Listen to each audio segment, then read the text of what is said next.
When I was 13 I stole $500 from my dad's friend. So I'm 16 and me and my dad do everything together. So when he's with friends I sometimes come along. And when I was 13 I was really into video games and my dad's friend had an Xbox.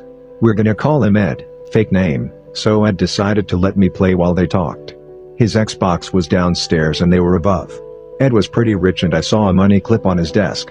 Our family wasn't the richest but we were far from poor, but when I saw the money clip I decided I would take some. There was probably $1,000 or so in there. So I took 500 and somehow he still never noticed. What is something that you were warned about when you were younger that you now feel was exaggerated? Apparently my face will not actually stay like that if I make funny faces in the mirror. I was promised people would offer me drugs for free. Having a bad handwriting being a huge handicap for me in the future in my professional life. I've been working for 20 years now. Never had to write anything down using a pen beyond personal notes here and there, not meant to be shared. When my 5th grade teacher told us that 6th grade would be a lot harder. Not going to college would make it impossible to have a fulfilling career. What is something that you were warned about when you were younger that you now feel was exaggerated? Apparently my face will not actually stay like that if I make funny faces in the mirror. What can people start doing now that will help them a lot in about 5 years? Stop smoking. The first few days suck. Drink a bunch of water. But after about a week, you start feeling so much better. Definitely working out. You start as an out-of-shape pebble and in 5 years you become someone worth double takes. Just do what makes you happy and don't care what people think. You'll find that it takes a lot less than 5 years to see change. Reading non-fiction books and becoming an active learner. Learn to craft armor and weapons from random appliance. Start stockpiling toilet paper. Learn about the best way to cook human flesh. Dead dad's belongings showing up in sealed containers. Dad died. Months and even years later we find things that unmistakably belong to him in places they can't be. For example, opening a new factory sealed box of tissues and finding something of his inside. Something that would never have been in the bathroom. Finding an item missing for a decade. Sitting in plain on top of a pile of paperwork that just got put on the desk. Finding a love note in his handwriting one never seen before on the desk in a new home. The toilet seat being left up when it is only girls now. Throwing something away, realizing after garbage collection that you need it and then finding it on the seat of the car. The list goes on.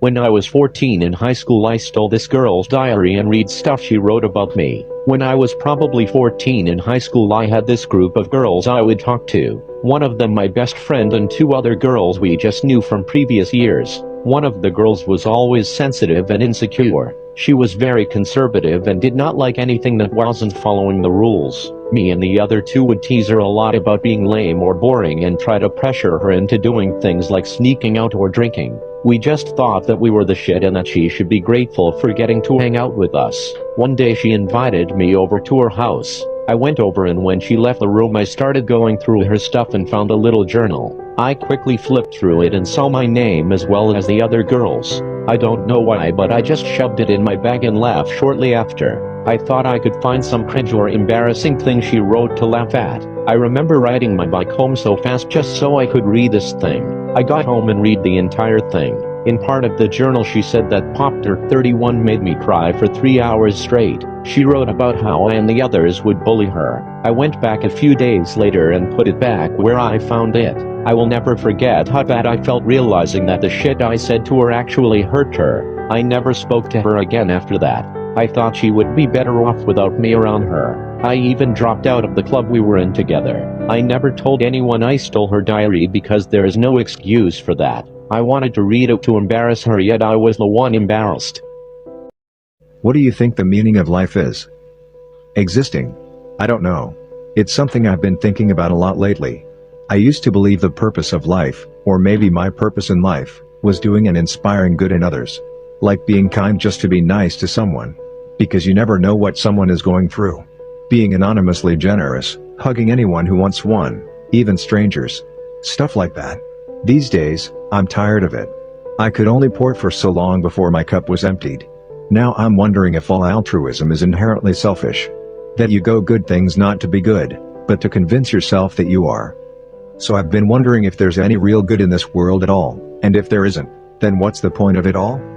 I thought a lot about natural ecosystems and the cycle of life. We admire nature and natural beauty so much, but there's no higher purpose to any of it. And maybe that's the point. There are jaguars who will never be seen by humans, I hope. There are wild, beautiful creatures who will never impact anything outside their natural habitats. They teach us nothing, produce nothing. They do nothing but exist. They are born, they eat, and die whether they are eaten or die of disease or old age. There is no purpose to their life other than to live.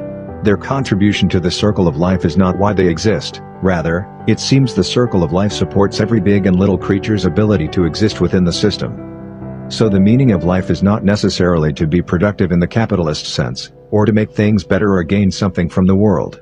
Rather, life is beautiful because it is there. We exist and that is enough.